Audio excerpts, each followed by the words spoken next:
Doctor Srivarma's wellness அனைத்து நோய்களுக்குமான ஆயுர்வேத மருத்துவம் தமிழகம் எங்கும். For appointments 99424411 and 99421166. இல்லை, எல்லோருக்கும் எல்லாம் கொடுக்கறதுல ஒன்றும் தவறு இல்லை. ஆனால் அது எல்லாருக்கும் கிடைக்கணும். சொல்கிறது மட்டும் முக்கியம் இல்லை, எல்லாருக்கும் கிடைக்கிற மாதிரி பண்ணணும். வேற ராஜினாமா பண்ணணும் அப்படின்னு செந்தில் பாலாஜி ராஜினாமா பண்ணணும் அது நீதிமன்றத்தினுடைய கருத்து. நீதிமன்றத்தினுடைய கருத்துக்குள்ளே நாங்கள் எதுவும் கருத்து சொல்கிறது அது சரியாக இருக்காது. அது அரசாங்கமும் நீதிமன்றமும் உள்ள பிரச்சனைகள். நடிகர் விஜய் கட்சி ஆரம்பிச்சு பூத் கமிட்டி மீட்டிங் போட்டுருக்காரு. ஓகே, எப்படி பார்க்குறீங்க? அதாவது இந்திய திருநாட்டில் எல்லாருக்கும் சுதந்திரம் இருக்குது. எழுத்து சுதந்திரம், பேச்சு சுதந்திரம் எல்லாமே இருக்குது. இதில் யார் வேணாலும் கட்சி ஆரம்பிக்கலாம். நீங்கள் கூட நாளைக்கு கட்சி ஆரம்பித்து பூத் கமிட்டி ஆரம்பிக்கலாம். அதில் நம்ம போய் என்ன கருத்து சொல்ல முடியும்? சேலத்தில் இந்த மீட்டிங்கில் பார்த்தீங்கன்னாக்கா தாமரை இலை மேலே தாமரை மலரும்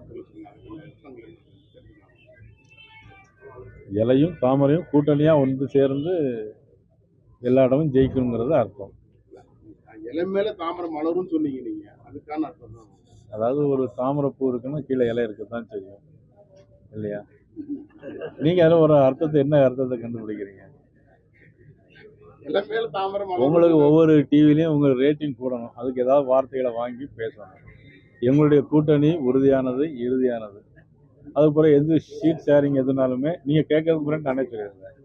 சீட் ஷேரிங் எதுனாலுமே திரு யூபிஎஸ் அவர்களும் உள்துறை அமைச்சர் அமித்ஷா அவர்களும் பேசிக்கொள்வார்கள். பின்னாடி ஆஃப்டர் எலெக்ஷனுக்கு பின்னாடி தமிழகத்தில் கூட்டணி ஆட்சி அமைகிறது வாய்ப்பு முதல்ல எங்களை பொறுத்த மட்டும் திராவிட முன்னேற்ற கழகம் மக்களுக்கு எதிராக செயல்படுகிறது எல்லா விஷயங்களிலும். ஆக அது அகற்றப்பட வேண்டும் என்று எங்களுடைய மனைவி.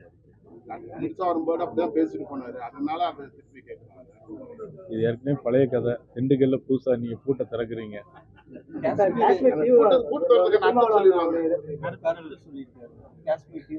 அதாவது முதல்ல எல்லாருக்கும், உங்களுக்கும் எனக்கும் நாட்டுப்பற்றுங்கிறது வேணும், தேசப்பற்று தேச உணர்வுங்கிறது வேணும். அதை புரிந்து கொண்டு எல்லா தலைவர்களும் நாட்டின் நன்மை கருதி அது மாதிரி கருத்துக்களை பேசணும். டிவியில் வரணுங்கிறதுக்காக எந்த கருத்துக்களை யாரும் பேசினா இந்த விவகாரத்தை பொறுத்த வரைக்கும் அனைத்து கட்சியுமே இன்னைக்கு தெலுங்கானா முதலமைச்சர் பேசியிருக்காரு பார்த்தீங்களா? என்ன சொல்லியிருக்காரு அவர்? பாகிஸ்தான் துண்டாடப்பட வேண்டும், பாரதம் மோடிக்கு முழு ஆதரவு கொடுப்போம்னு யார்? ரேவந்த் ரெட்டி சொல்லியிருக்காரு. எந்த கட்சியை சேர்ந்தார் சொல்லுங்க பார்க்கலாம். எந்த கட்சி? காங்கிரஸ் கட்சியை சேர்ந்த ஒருத்தர் நமது தேச உணர்வுக்காக பாடுகிறார். இந்த மாதிரி ரேவந்த் ரெட்டி மாதிரி ஆட்களுக்கெல்லாம் என்னுடைய வணக்கங்கள்.